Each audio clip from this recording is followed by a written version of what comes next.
بسم الله الرحمن الرحيم قل أعوذ برب الفلق من شر ما خلق ومن شر غاسق إذا وقب ومن شر النفاثات في العقد ومن شر حاسد إذا حسد.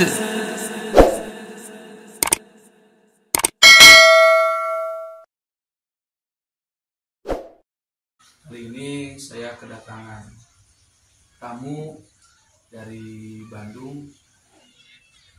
Entah ada apa, persoalan apa, yang jelas beliau datang ke sini karena mengimani bahwa di Al-Quran Allah telah berfirman, "Fas'alu ala dzikri kuntum la ta'lamun."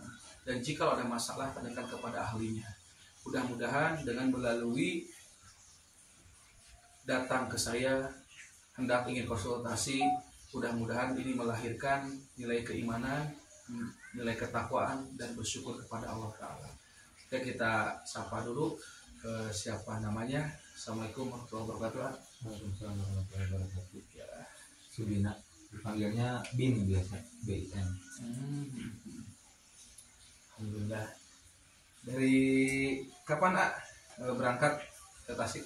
Berangkat mas siap-siap dari rumahnya dari pagi kemarin. Dari pagi ya. Jam mungkin perjalanan mulai jam 8 ke 9 kayaknya kurang lebih kayak gitu.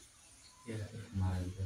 Cuman kan jauh jalurnya kan lewat Kawah Kamojang, Tengah Parna belok ke Mangunreja gitu. Jadi silaturahim dulu ke yang lain baru sampai ke sini mah ke SMA Cisayong teh ya mau tengah malam akhirnya gitu. Ngabujeun nu sanes. Iya, iya. Nah, kira-kira ada problem apa yang mungkin ya tujuan berikhtiar dalam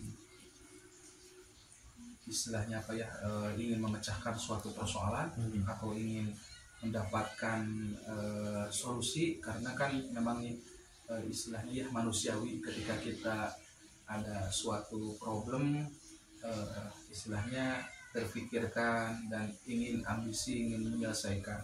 Nah, kira-kira dasar motivasi apa yang mungkin berpikir, oh saya kayaknya harus berkonsultasi dalam persoalan ini tidak bisa saya selesaikan sendiri gitu.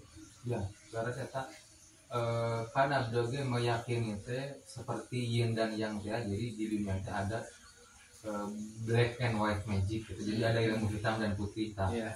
Abi mah mengimanina pokoknya mengiringanna abi mah mengharapkan teh ridho Allah Subhanahu wa taala berarti itu mah ngambil putih tah. Mereka yang menyembah dajjal mah berarti itu ilmu hitam, berarti musuh abi gitu. Jadi ge abi mah hoyong nama sasarangan teh bari sambil kita teh dakwah teh gitu menegakkan syiar Islam teh gitu. Jadi abi mah kan hanya manusia biasa, nggak tahu apa-apa, nggak bisa apa-apa. Jadi ya itu bahwa abi ge meyakini teh tidak ada masalah di dunia ini, tidak ada penyakit di dunia ini yang tidak ada obatnya.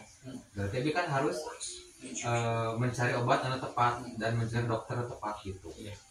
Kan nggak mungkin ayeuna terus anu keseleo datangnya ke toko besi nggak mungkin gitu. Jadi ke ahlinya gitu anu pas. Ya intinya mereka kurang lebih. Oh, pernah aja sekali ada ya Kenapa gitu. Nah, telinga kurang jelas pendengaran, kayak kurang peka di saat kena gangguan secara telinga mah itu justru datang mah telinga mah ibu anu parah. Oh, ada yang kena ibu. Sampai ke beberapa kali ke rumah sakit ibu. Apa katanya menurut medis analisa? Ada sesuatu di telingana sana. Karena tendang kah? Walau cuma dibilang nanti karena kan ibu sekarang pakai gigi palsu. Jadi kan itu saraf-saraf ke telinga. Oh, jadi linu terjadi gitu. Aminan mungkin nggak enak gitu. Sampai nyoba periksa dulu obat gitu. Karunya kayak gitu kemana ibu karunya gitu. Kalau ke keluarga mah ke adik ya kan nikahnya duluan, jadi belum dapat keturunan sekarang kayak itu. Ya. Oke. Ini kita kupas satu persatu. Mungkin secara tauhidnya gini, saya mau mengajak untuk berpikir, menganalisa apakah potensi yang ada di tubuh kita ini adalah benar-benar suatu, kalau zaman sekarang kan maunah ya, yang dititipkan kesolehan kita, istilahnya mendapat kelebihan. Kalau zaman sekarang sebutnya maunah, ataukah memang ini rahmat Allah, kasih sayang Allah, ataukah memang ini ada bersifat indigo.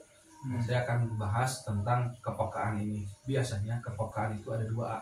Ya, harus suka pasti sering dengar dari beberapa ulama, tokoh, ustadz, kiai atau siapapun yang menjelaskan adanya di zaman itu ada orang yang mendapat kelebihan itu dapat maunah karena kesolehannya. Ya istilahnya ada yang punya kelebihan tapi istidroj. Nah, yang kelebihan diizinkan Allah Ta'ala itu kalau memang kita ini sudah benar-benar mentaati Al-Quran yang 30 juz dan akhlak Rasul kita aplikasikan dalam keseharian. Nah, ketika kita punya kelebihan, insya Allah itu adalah maunah, buah dari sujud kita, buah dari kesolehan kita. Itu Allah yang memilih. Lalu yang kedua, kalau kita memang karena ada kelebihan, adanya bantuan dari makhluk ciptaan Allah Ta'ala yang disebut dengan terah atau ilmu genetika, istilahnya indigo lah gitu. Nah, itu sebenarnya itu ada ilmu turunan. Nah, yang saya lihat ini kayaknya ini ada dari sosok orang tua ke belakangnya, orang tua sebelum ini ada turun-temurun dari kakek nenek buyut, entah dia punya ilmunya bisa ngobatin, entah dia punya ilmu kadugalan, karena dulu zamannya kan zaman ekstrim ya, zaman penjajahan gitu, kawasnya gitu. Nah, yang saya lihat ini ada turunan, entah dari ibu, entah dari ayahnya. Nanti silakan ayah menjawab, karena ilmu genetika ini memang bisa saja ini masuknya dulu dari sejak kandungan, karena ilmu itu pun memilih. Kenapa memilih? Karena dia pun punya selera. Sama dengan kita selera. Kita misalkan mengidolakan artis siapa? Nah, artis itu pun sama mengidolakan fansnya yang seperti apa. Jadi ada mutualisme, dualisme. Saya ngefans ke dia, dia suka ke saya. Jadi ada saling, ada connect gitu, ada frekuensi yang sama, jadi nyambung. Nah, mungkin dulu orang tua kita, kakek buyut kita, nenek kita nih, kakek nenek buyut nih, ada karakter yang sama dengan ayah, kayak stylenya, prinsipnya, cara berpikirnya. Nah, karena mereka pernah mencuri di Lauh Mahfud itu rahasia Allah Ta'ala, dia diizinkan oleh Allah istidroj itu mengetahui siapa nih dari 7 turunan yang akan mewarisi ilmu dan karakternya yang sama. Nah, mereka itu tahu ketika dijamin itu udah diincar, udah ditarget bahwa inilah regenerasi penerus dari leluhur. Logika maksudnya, nah maksud saya itu, ini saya menerangkan nih, ilmu yang ada di tubuh ini adalah ilmu dari orang tua. Nah, ilmu orang tua ini memang fungsinya leluhur ini karena ingin ngejaga seluruh 7 turunannya dari istilahnya apa ya, kayak CCTV lah gitu kalau zaman sekarang ini, biar yang monitornya ada yang ngemonitor, ada yang istilahnya ngontrol gitu. Orang tua kita kan dulu ya istilahnya karena kepepet, bagaimana caranya punya kelebihan, karena kan mereka ada keterbatasannya. Kalau dulu belajar ilmu agama itu kan zaman perang, zaman penjajahan itu sulit, maka mereka adalah jalur tempuh yang istilahnya biar punya CCTV itu ya salah satunya ilmu itu. Karena agama di Indonesia itu yang pertama ada itu kan Hindu, itu Hindu kayaknya istilahnya itu animisme, dinamismenya itu kuat, percaya terhadap roh-roh leluhur, terhadap benda-benda, karena dulu berhalanya. Jadi ya istilahnya dulu itu memang apa ya, zamannya keras, zamannya benar-benar ekstrim. Jadi kalau nggak kuat bisa dibantai, bisa dibunuh. Maka solusinya adalah mereka itu apa istilahnya mencari membentengi diri dengan suatu kekuatan yang penting selamat, yang penting merdeka, ya. Gitu. Nah kalau saya lihat ini juga orang tua ini sayang dulu, sayang menurunkan, karena kan kalau ilmu itu biasanya orang tua itu ada sumpah 7 turunannya itu yang apa istilahnya yang berhak mendapatkan ilmu itu istilahnya divisi misikan untuk menjaga turunannya. Nah mungkin itu adalah salah satu dari kakek nenek buyut yang karakternya sama, stylenya sama, cara berpikirnya sama, dan mungkin bagiannya AA adalah salah satunya. Nah cuma gini bagaimana nih solusinya? Karena ketika seseorang punya ilmu di tubuh, artinya ilmu itu ada jin. Jin itu hidupnya di 4 dimensi, kita di 3 dimensi. 4D itu. Iya, jin itu di 4 dimensi. Nah, karena jin itu diciptakan dari api, maka kalau ada di tubuh kita akan sering sakit dan hati kita sering panas. Nah, dampak dari makhluk itu bisa juga menjadikan tauhid itu berbelok atau maaf ya, bisa menjadikan juga jatuh kepada dosa syirik. Kenapa? Ketika orang sudah bertanya kepada makhluk ilmunya di tubuh tapi tidak berdoa kepada Allah, dia sudah melupakan Allah. Nah, kalau saya saran ilmu turunan itu tidak dibuang, tetapi kumacarana biar dia makmum. Oh iya. Jadi karena kan si jin ini jadi ulah kita ikut ke ilmu eta ikut ke kita. Itulah karena kita diciptakan oleh Allah itu sebagai khalifah. Tapi iblis kan tahu visi misinya itu nggak mau dari dulu kalah dengan Nabi Adam itu bersaing karena merasa dia itu lebih mulia. Dia diciptakan dari api dan dia senantiasa bertasbih, bersujud. Awal asal usul iblis itu kan dulu karena ketika Nabi Adam di surga kan mendapat gelar khalifah itu mereka tidak terima. Ya Allah, kenapa kau jadikan Adam sebagai khalifah? Karena manusia itu selalu melakukan perselisihan sampai bertumpah darah, pembunuhan. Sedangkan kami senantiasa bertasbih, memujimu, beribadah. Nah, ketika di situ Allah berfirman kan, ini a'lamu ma la ta'lamun. Sesungguhnya aku lebih mengetahui darimu. Nah, ketika dengan sombong itulah akhirnya istilahnya iblis itu dikutuk. Nah, dalam arti gini, visi misi makhluk itu halus. Jadi kalau ada ilmu genetika, ilmu turunan, ini dikhawatirkan kalau tidak bisa menguasai ilmu itu berbahayanya nanti bisa mengakibatkan emosi tinggi, takutnya kebablasan, takutnya terkompori sehingga melakukan hal-hal yang merugikan menurut pandangan agama dan istilahnya menurut hukum. Nah, kalau saya boleh saran, bagaimana kalau ilmu itu kita lepas, bagaimana kalau makhluk itu kita kembalikan kepada tempatnya, terlepas dia mau memilih, memakmum karena dia ada iman ingin masuk menjadi jin muslim kan, itu kembali kepada makhluk tersebut. Tetapi yang punya badannya nih, apakah akan mau memutus dosa jariah karena maaf ya orang tua dulu kita kan tujuannya baik, niatnya baik, cuma ya mungkin karena kepepet, karena terdesak dengan keadaan, ya akhirnya dia ngilmu bagaimana caranya bisa bertahan hidup dan bisa merdeka dan bisa melawan orang-orang yang mau membunuh, ya istilah ada yang zolim gitu karena dulu zamannya. Nah kalau sekarang kan zamannya maksudnya saatnya kita berpikir tauhidnya lurus dan istilahnya manfaat lah dunia akhirat. Nah saya mungkin memberikan pilihan, apakah dengan AA bertemu dengan saya ini akan melahirkan istilahnya pilihan untuk diri AA. Saya tidak akan memaksa, cuma kalau bisa ada ilmu di tubuh lepas aja, karena ilmu turunan itu istilahnya ada sosok makhluk itu ya istilahnya jin. Kalau jin sudah ada di tubuh kita, menguasai tubuh kita, pikiran kita, itu bisa terjadi histeria, kerasukan, kesurupan, bahkan pola hidup. Nah, itu. Jadi positifnya ada sih, negatifnya ada. Nah, kalau tanya manfaat dan madaratnya, kalau menurut saya manfaatnya ada tapi madaratnya lebih besar. Karena kalau jin itu ada di tubuh kita, dia memang diciptakan oleh Allah Ta'ala dari api, ya sedangkan kulit ini sensitif. Nah, otomatis dampaknya itu akan mengalami sering sakit, drop lah, masuk angin lah gitu.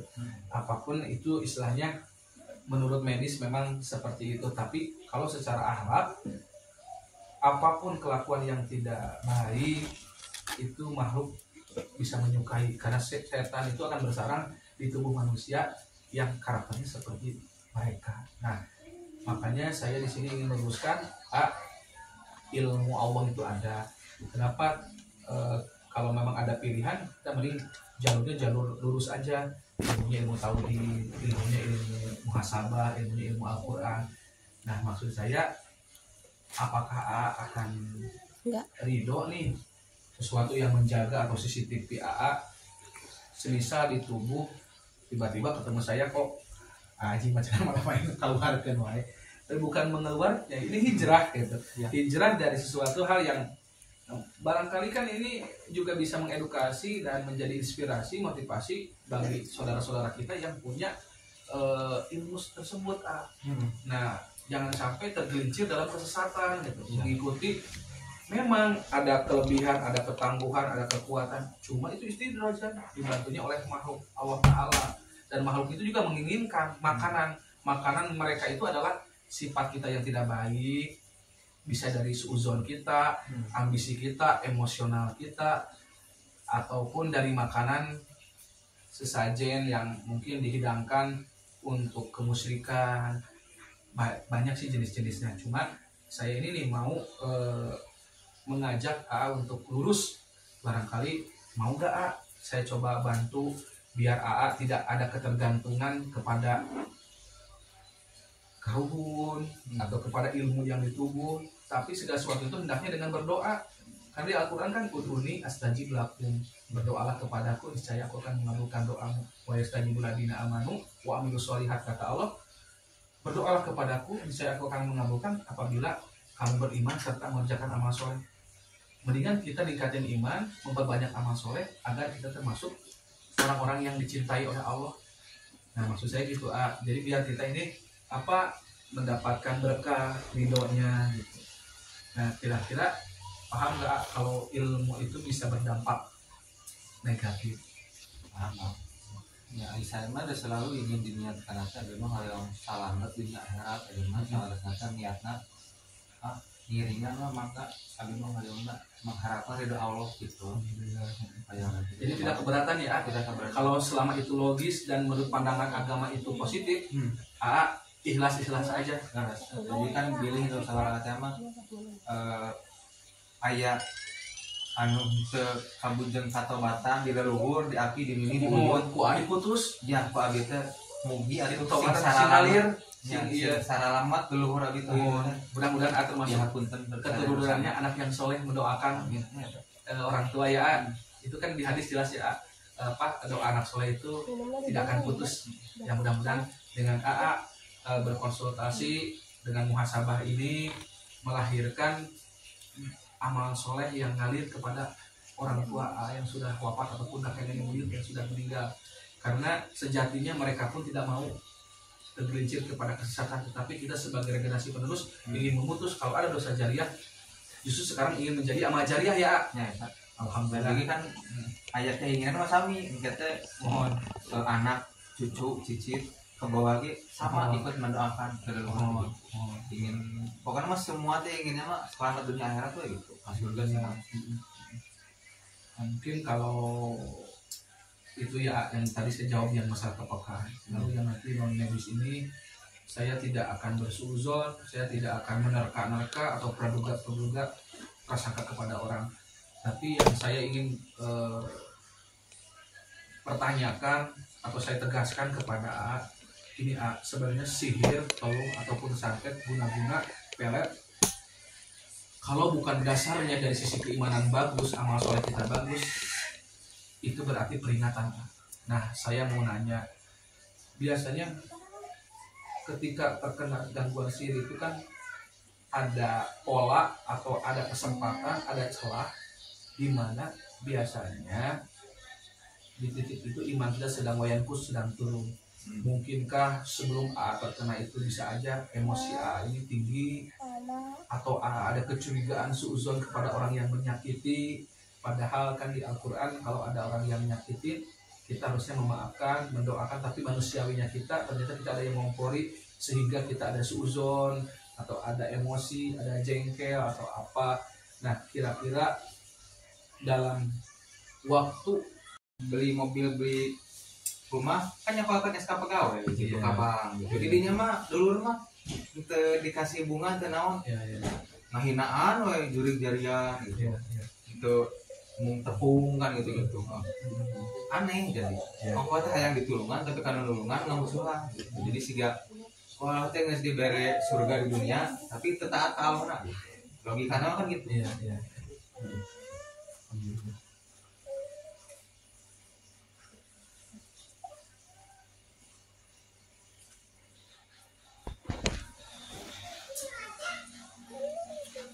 Yang selanjutnya yang saya lihat juga ada dari sisi amalan. Jadi mungkin pernah bacaan ada yang dirutinkan amalan, entah buat keselamatan, entah buat gampang rezeki, ataupun biar banyak orang yang sayang. Memang dari lafaz-lafaz yang dibacakannya memang bernuansa zikir, bernuansa dari Al-Quran. Cuma kan kalau baca Al-Quran satu niatnya harus lillahi ta'ala. Jadi jangan sampai kita membacakan suatu firman-firman Allah Ta'ala tapi unsurnya ke Allah ngebisnisin. Atau contohnya gini nih, saya kalau baca Al-Waqiah nanti mudah-mudahan rezeki saya lancar. Berarti kan kita baca Al-Waqiah itu niatnya karena untuk kekayaan. Iya. Bukan tidak boleh minta kekayaan atau rezeki ke Allah.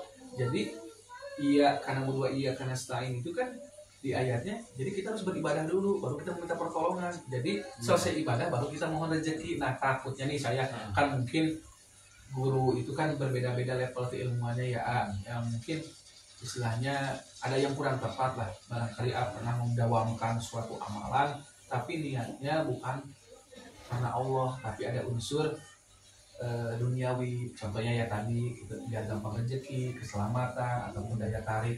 Nah, saya mau nanya, apa ada yang pernah kerjakan amalan tapi prioritasnya itu untuk duniawi? Ada, cuman udah selalu gitu. Nah, kalau misalnya guru ataupun siapa itu yang ngasih amalan kan kadang ngerti sana gitu ya. Iya, iya. Tapi kan selalu dia ingat karena tadi bilang lah sok we kerja duit tapi ke Allah minta gitu. Jadi saya mah makanya ke Allah gitu. Dari saya mah niat sama ngiringan ke Allah gitu. Ya kalau misalkan ada amalan tersebut tapi salahnya niat ya mohon diikhlaskan.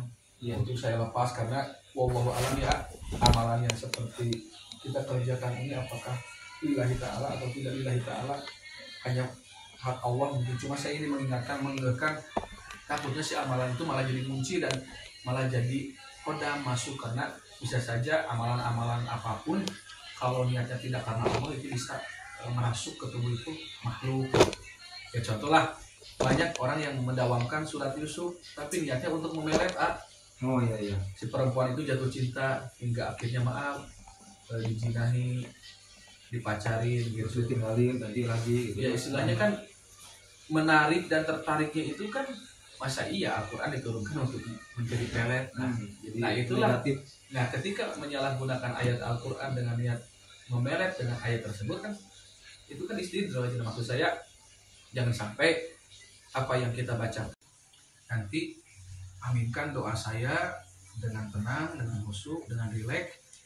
Kalau ada nanti reaksi entah pingin muntah, entah pingin teriak, entah pingin gerak, atau fokuskan kepada doa yang saya lantunkan, amin amin aja gitu. Ya, siap. Nama lengkap siapa? Fitri Subina. Fikri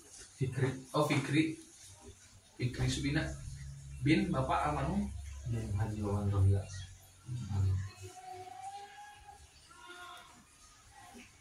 Oke. Nah, sudah siapa? Coba AA fokus dulu ke dalam hati.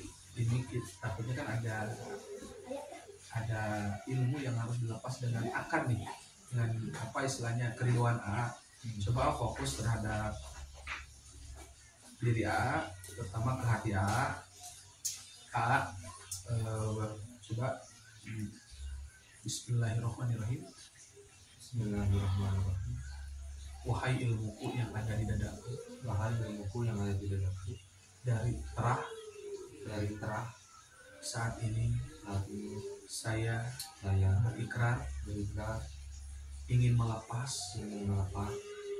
dan memberikan pilihan kepada kamu. Apakah kamu mau keluar secara baik-baik di tubuhku?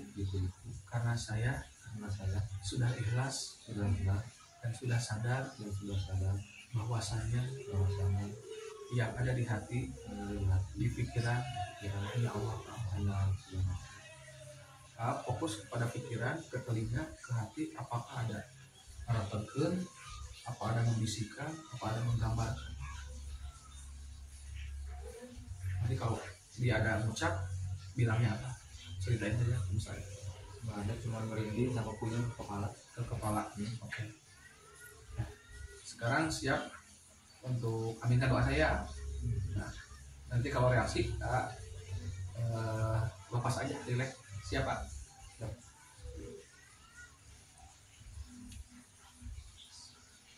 Kalau ayah,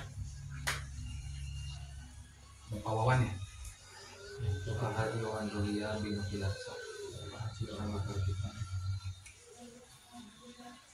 Kalau dipanggil sehari-hari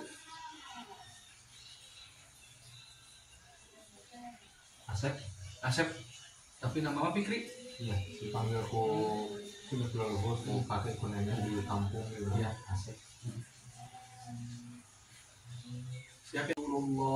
Allahumma salli ala Muhammad wa ala ali Muhammad kama sallaita ala Ibrahim wa ala ali Ibrahim wa barik ala Muhammad wa ala ali Muhammad kama barakta ala Ibrahim wa ala ali Ibrahim fil alamin innaka Hamidum Majid. Alhamdulillahi Rabbil Alamin. Ya Allah, iyyaka na'budu wa iyyaka nasta'in. Ya Allah, telah datang kepadaku ya Allah, saudaraku ya Allah yang bernama Fikri bin Bapak Haji Wawan ya Allah. Dimohonkan dan aku memohon kepadamu ya Allah, jika saat ini Fikri ya Allah mengalami ujian darimu ya Allah, baik sakit medis ataupun non medis ya Allah, berikan kekuatan, kemampuan, berikan kesembuhan kepada Fikri ya Allah. Mudah-mudahan dengan sembuhnya bisa meningkatkan keimanan, ketakwaan dan bersyukur kepadamu ya Allah. Amin. Ya Allah, jikalau di tubuhnya Fikri ya Allah ada ilmu dari orang tua sebelum Fikri ya Allah yang masuk melalui sumpah ilmu 7 turunannya ya Allah, melalui janjinya ya Allah, dalam waktu ini, hari ini ya Allah, beliau ingin memutuskan jikalau ilmu dari orang tua sebelumnya ya Allah adalah dosa besar ya Allah, adalah ilmu kesyirikan, kemusyrikan ya Allah. Hari ini Fikri ya Allah memohon kepadamu agar kau mengampuni dosa-dosa orang tua sebelum Fikri ya Allah. Jika ada sumpah ilmu 7 turun ya Allah, putuskan ya Allah. Dan jika ada ilmu leluhur yang diam di tubuhnya Fikri ya Allah, baik di kepalanya, di otaknya, di motorik otaknya Fikri ya Allah, lepaskan. Amin. Jika ada ilmu leluhur ya Allah yang diam di mata Fikri, di telinganya, di hidungnya, di mulutnya, di dadanya, di jantungnya, di pundaknya, di tulang belikatnya, di tangannya, di perutnya, di ulu hati, di lambungnya, di organ kejantan dan di kakinya ya Allah, baik yang menyatu dengan darah, dengan daging, dengan otot, dengan tulang berulang beserta seluruh organ tubuhnya ya Allah, Fikri ya Allah, dari ujung kepala sampai ujung kaki ya Allah. Amin. Dan aku mohon, jikalau ilmu leluhurnya mau keluar secara baik-baik ya Allah, kembalikan mereka kepada tempatnya ya Allah. Amin. Kembalikan mereka kepada tempatnya ya Allah. Amin.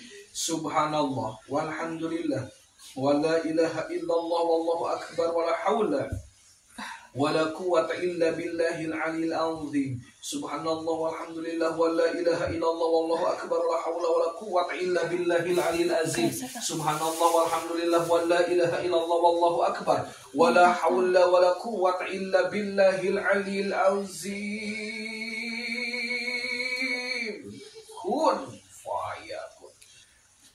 Ya Allah, jika di tubuhnya api fikri ya Allah ada amalan yang tidak sesuai dengan Al-Quran dan Sunnah Rasulullah Muhammad SAW, untuk apapun ya Allah yang jelas niatnya bukan karenamu ya Allah. Jika ada amalan yang salah keluar dari jalur Quran ya Allah, aku mohon seluruh amalan yang mengunci di organ tubuhnya api fikri ya Allah, bukakan, lepaskan, hancurkan ya Allah dengan kuasamu, dengan kekuatanmu ya Allah, amin.